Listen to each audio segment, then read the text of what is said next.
Welcome everyone. I'm Attorney John Burris here with Devin Carter and his family. This has been a long haul for us, the family, that Devin was assaulted and brutalized by members of the Stockton Police Department on December 30th. It was a hell of a nightmare that he suffered, feeling of losing perhaps his life at a very young age, and it was so uncalled for. So we've been after and discussing and meeting with the district attorneys since then, seeking to have criminal charges filed. And that day has come. And we're quite pleased that at least two of the officers were in fact indicted with criminal charges. And the most significant one is a 245 assault and battery with a GBI clause, great bodily injury clause. That is significant. And for us, and living through this, it's been hell, if you will, for the family, for Devin. And so we are at the end of one process and the beginning of another. Recognizing and doing police cases that it's difficult and can be challenging trying to get criminal prosecutions and convictions against police officers. That doesn't happen often, but this case cries out for criminal prosecution and conviction because these officers are like renegades, and that it was four of them, and I refer to them as a pack of wolves. All of them get charged, but they were like feasting on Devin, each seeking to get their own pound of flesh from him. And it was horrible. It's horrible to watch the videos. You can see the photographs that are back here. And so we're now pleased that at least the process, one stage has ended, and we're now starting on the next phase. The next phase, of course, is the actual criminal prosecution. That is up to the district attorney's office. That two officers have been charged. We would prefer that four were charged, but at the very least, two have been charged. And the two that have been charged were undoubtedly the most egregious. They had the greatest impact on Devin's mind, is that he remembers Stiles more than anyone else as a person who was the most brutal and who was in charge. And so at the very least, he was charged, and hopefully over a period of time, as the process works through, that these officers will be convicted. And we hope that by that kind of conviction, that it will send a message to the rest of the members in the department, many of whom must believe that what these officers did was okay. No one of them have come forward and made any statements at all condemning what the officers did. You would think that there would at least be somewhere along the way that officers would come forward and say what these officers did was wrong. That has not happened. And so it's really up to us through this criminal process to go forward and present the evidence and get a criminal prosecution. Some of you know that I was involved in the Rodney King civil trial many years before many of you were born, perhaps. But I have not had a beating like Rodney King until now. In large measure because video cameras, since you know Rodney King, there was a video, and since then there have been cell phones and body-worn cameras, all of which, in my view, has had a deterrent effect on the overt aggressive beating that would be administered, except in this case. And it's shocking that with body-worn cameras these officers had, they were engaged in the level of brutality. It was as they felt that they were immune from any kind of punishment of any kind and any form of discipline. Hopefully they will now see that that's not the case, that they will be in fact punished, and even and two of these officers have lost their jobs, which is most important, that they should not be police officers around and administering an injustice in the manner which they have done. So we also, as I kind of referenced earlier, the DA should be commended. It is not often that DAs file criminal charges.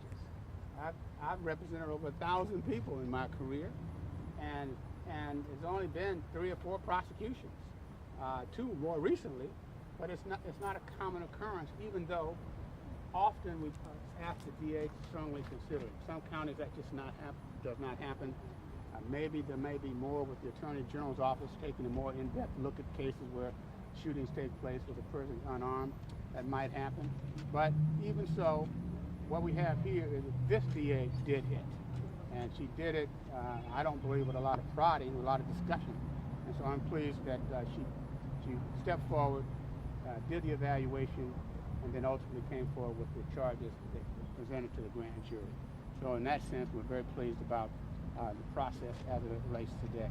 I'll take questions after the other family members and people have had a chance to speak. So next we'll have the family, the mom and the dad, either one. Give your name. My name is George Carter, and you know, first of all, I just want to give glory to God.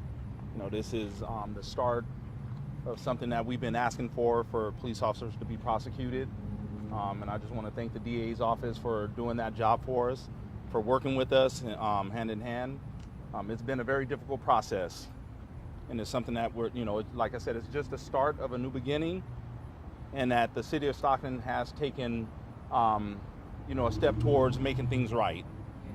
It's not going to heal the wounds that Devin has suffered and the lifelong trauma that's going to come. However, you know, it's a step in the right process and you know, in the right direction.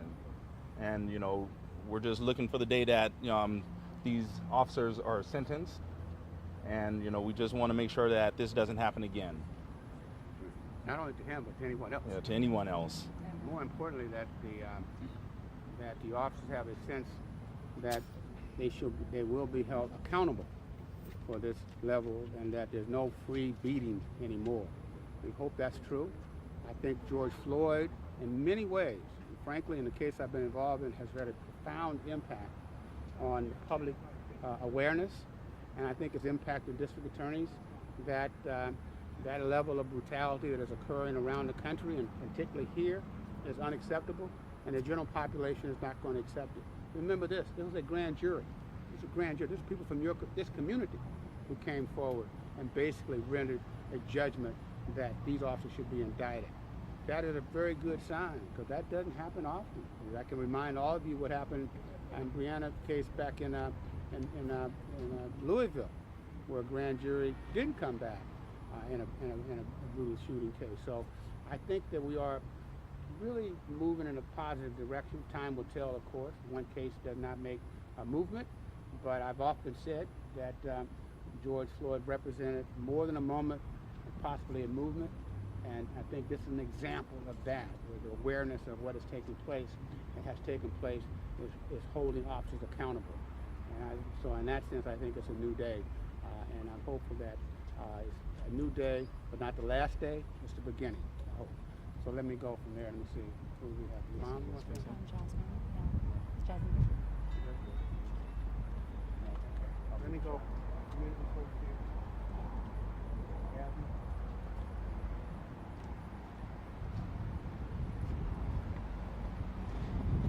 No justice. No peace. No justice. No peace. No justice. No peace. Say his name. Devin Carter. Devin Carter. We're so thrilled to be here today. And first off, this day is all about Devin. What I want people to remember is that was Devin's face, an incident that happened. And to remember that there were 4 officers who were involved in this. But today we do celebrate the fact that we know that 2 officers are indicted. We just want the community to know that this isn't us letting down, that we're continuing our fight, and that the demands and fight that the community has raised over this past year is that little over 9 months ago, we gathered together to support Jessica and George and Devin on this fight for justice. And so, as you may know, this isn't the last day we'll be here. As you all know, we fought to say that we still believe that Chief Jones and the police department should still disband the CRT team that was responsible for the incident that night. That we still demand that the other 2 officers that are currently still employed be fired still. We're still demanding that they be decertified, and because SB 2 has passed, we'll be still raising those concerns in the city of Stockton, demanding that they lose their certification once the governor signs that October 16th. We are also still fighting for the police and city to still establish a new policy relating to young people who are arrested or released without the rights of parents and guardians still there. We still demand that the city of Stockton implements a duty to intervene policy, because what happened that night was a lack of moral leadership between those 4 officers who failed to intervene when they brutally beat Devin nearly to death that night. And so here today, the community in solidarity with partners through the Gathering for Justice, through Faith in the Valley, through Live Free, and through many other organizations who've been here to support, we still say the fight is not over. And today, while DA Torrey Salazar made this commitment, we know that's great, but there's still more work to do. There's still more changes that need to happen in the city. We applaud her for what she's done, but we look forward to the grand jury indicting many more families who've been impacted by the violence of policing in this city and in this county. Thank you. Can you state your first and last name? Jasmine Delafos. I think one of the things I wanted to say, to follow up on that, about what happened here, there was real fear. There was fear on the part of Devin when the police were pursuing him at a time when he did not want to stop on a dark road. And that's unfortunate, because that's the kind of fear that African American men, myself included, will have and still have when you're on a dark road where there's no one else that can protect you and save you. And what happened here when he was stopped, when he did stop, or they threw a pit in the movement, he did get beat up. The very thing he was probably worried about happened. And that's the point that is most devastating here, is that there's this undercurrent of fear that exists within the African American community, particularly among African American boys and men. And that's why I just gave a talk today about the talk that we have to give to young men, and myself included, my sons and grandsons, because it's for real. I think that Devin is a classic example of that, the kind of fear that you must have to be protective of yourself, and even so, bad things can still happen to you. So yes, this is emotional. It's an emotional moment. I'm honored to actually be here and be with the family. My name is Tony McNeil. I'm a community organizer with Faith in the Valley, and I was the first call, or the second call after Michael McBride from the Live Free USA.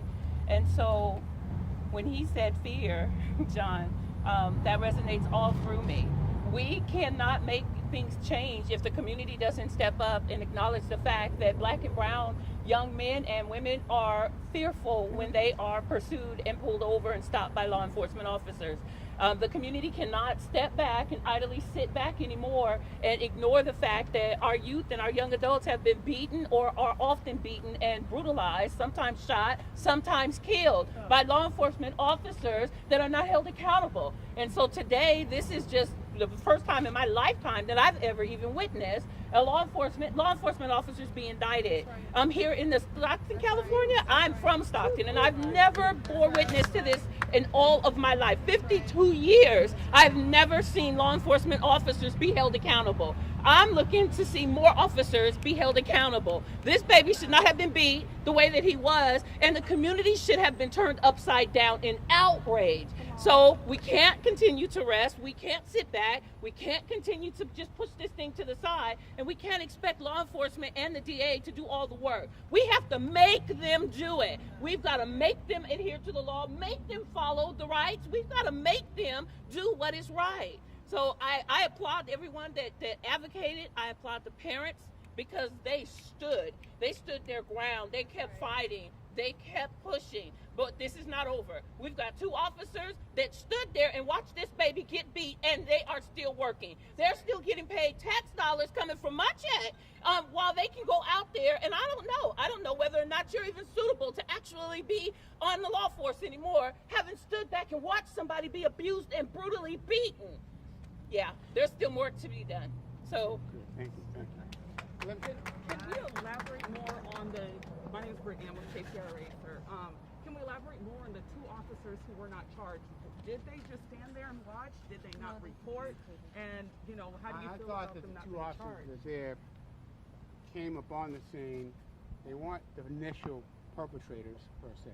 They came in, and that's how I view it. And I think that maybe that's what a grand jury may have given some consideration, because they came up on something. They may not have really known all that was taking place. But but they did engage in significant physical force. And so, our point of view, they should have been prosecuted.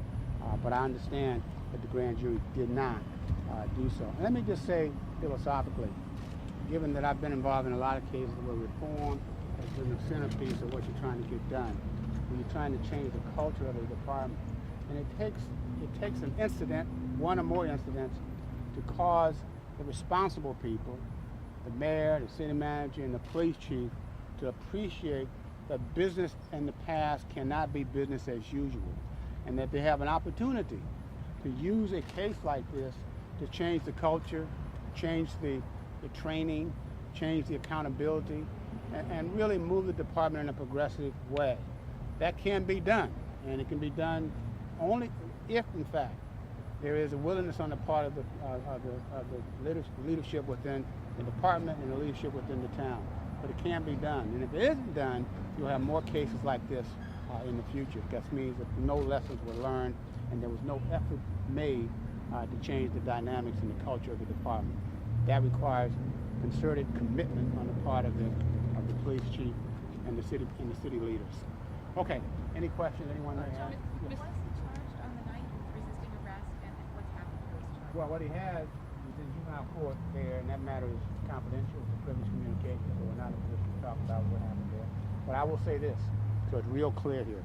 It does not matter what he did before he was stopped, because once he stopped, he put his hands up in a surrender position, and he said he wasn't resisting.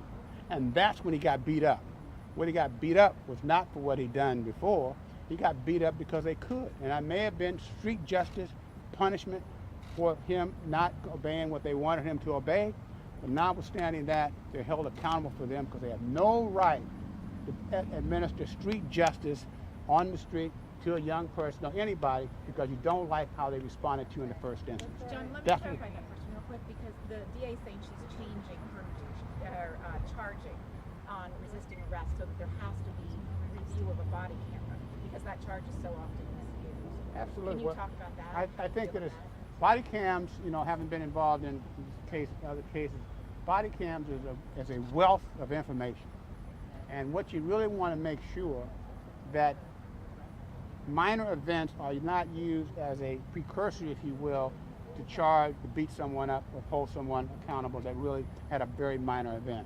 So if you're looking at the body cam and what you really see is a minor event, like maybe a traffic violation, that should then cannot become the basis for assaultive conduct.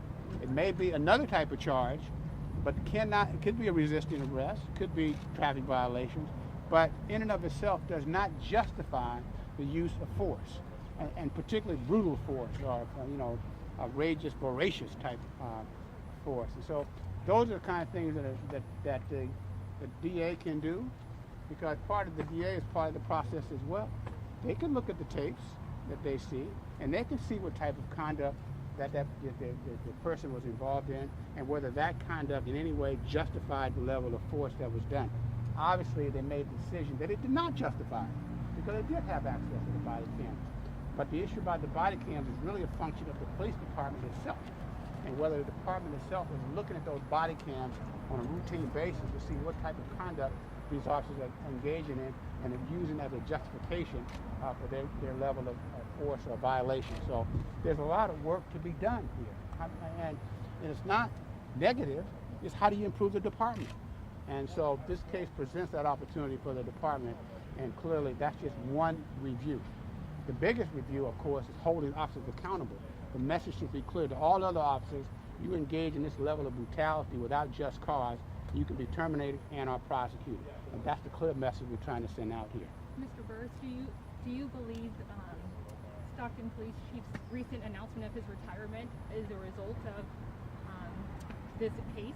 Well, obviously I don't know that, but I've been involved in a number of police departments, and at least 10 police officers have left in the course of one of my cases. So I can't say it's me, but I do know there's some timing questions involved. And if it's true, then he should leave. Because if he hasn't talked to the officers in ways of retraining and getting them to clearly understand this conduct is not acceptable, then he should leave. Well, how you want to call it, he should go. And then the question is, what is the next chief going to be held? What is he going to do, and where is he coming from, and what are his standards? Because the opportunity presents itself now. Regardless of how he left or why he left, there's a new opportunity for the department. Mr. Burris, you mentioned that this was the worst moment of police brutality you've been a part of since you represented or helped represent Rodney King. Can you talk about that a little more? Yeah, and I say that, and I quote that because Rodney King, all of you know, was a vicious, long-standing beating. The issue around Rodney King, though, even the white people who were there did not believe it was wrong, justified. And so there was a prosecution, and the officers were found not guilty.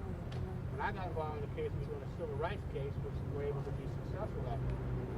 But since video cameras and body cams, we do not have a lot of cases of physical brutality because the camera sees it.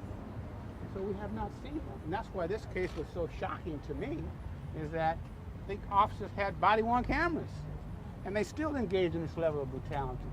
So that meant to me there was no respect for this human being, no respect for him as a young African-American male. It was almost like total disrespect, and that you have no rights that we have to respect.